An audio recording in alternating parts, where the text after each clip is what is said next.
What's up mga titos and titas? Nasubukan nyo na ba mag-Indonesian food dito sa Doha, Qatar? And if not, samahan nyo kaming subukan tong Indonesian food that we ordered from Mama Rozie's restaurant here on another episode of All About Food, Pamilya Tea Reviews.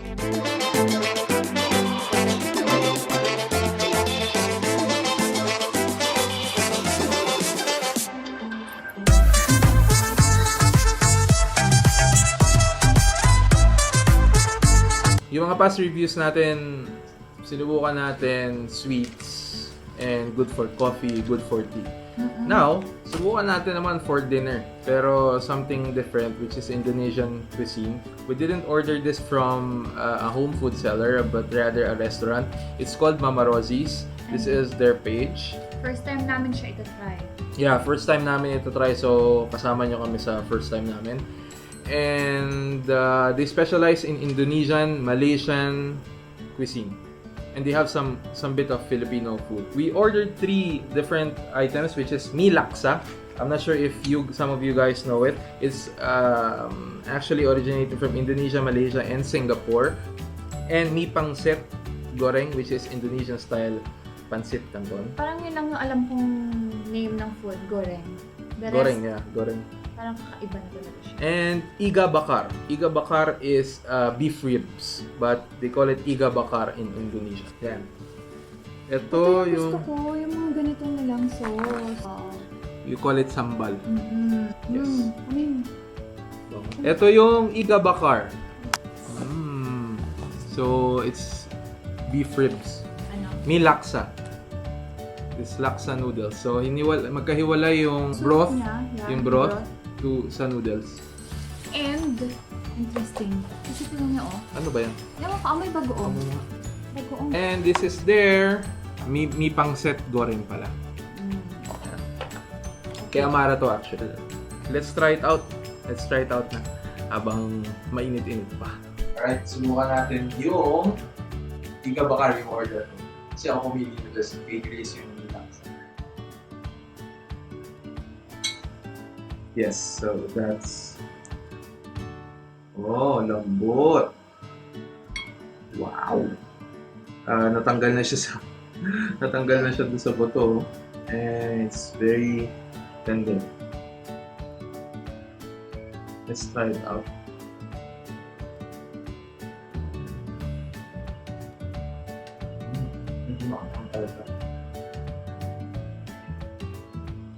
Very tender. For spicy food lovers, meat lovers,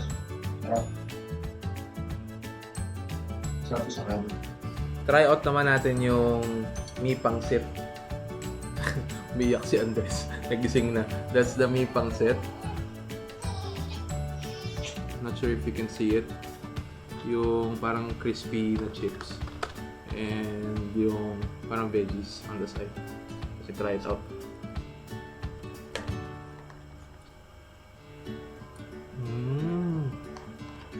Ano? Sarap. Spicy. Hindi. Not your traditional pancit canton. Masarap. Masarap siya. May taste ng herbs, medyo sweet. Basta not your ordinary pancit canton. Masarap siya. Sino ba yung noodles nila? Sino yung noodles nila, no? May goreng tsaka nilaksa. Parang hindi ata. Ewan ko. Diba? Kakaiba yung lasa. First bite, parang may lasang ano siya. Coconut, no? Tama. Gata. Tama. Tapos after, like, konting, after a few seconds, tamis naman. Tamis. Sarap. Sarap. Sarap siya. Good choice.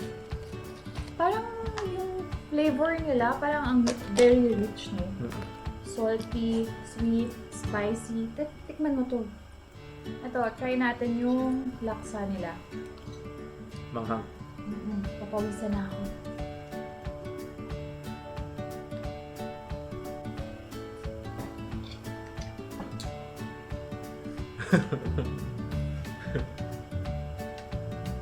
Sarap. Spicy. Subukan ko naman ito yung ano, nagpapaano. may laksa. Dami mo kasi nilagay kaagad ata. Sabi nga dun sa food vlog ni Mark Beans, before you try any noodles soup, Ate, look at this. Come. you should try the broth first. So let's Shark. try the broth. Come. Here, wait.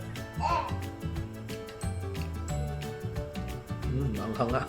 Manghang Diba? siya. Ayos Laban. na, oo. Laban ang manghang. Pero sarap, mahilig kasi ako sa Okay, manghang. come here. Let's try a bite of the noodles.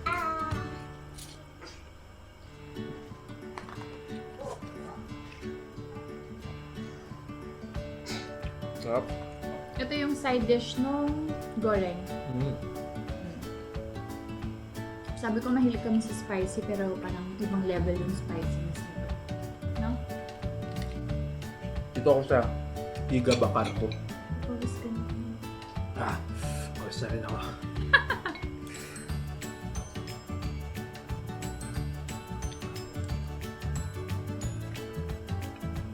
Ano? Medyo maasim-asim, pero maanghang pa rin. So lahat sila maanghang, except sa may pansit goreng. Pero masarap. When you're used to eating Filipino food, tuloy tayo, mahilig kami kumain ng ulam. Masaya rin pala magbago ng dish. By the way, Mama Rosie's, you can follow them on this on their page. And they're located in Almontaza, near Three Peppers Across Restaurant. Fudo. Yeah, across Fudo, exactly. So nandun yung location nila. And the average price of their per order is around 35 reals. And this whole thing that you see in front of you right now is around 101 reals, including talabat charge. 10 real talabat. Yes, so not bad. I believe it's an average in the market. By the way, it's good. The spiciness is not bad. Pag mahilig ka sa manghang talaga, panalo. And it's not just spicy. Yung flavor niya is very good. Masarap I siya. think most of their food Masarap ng pansit, talaga ng pansit. spicy yun. Yes.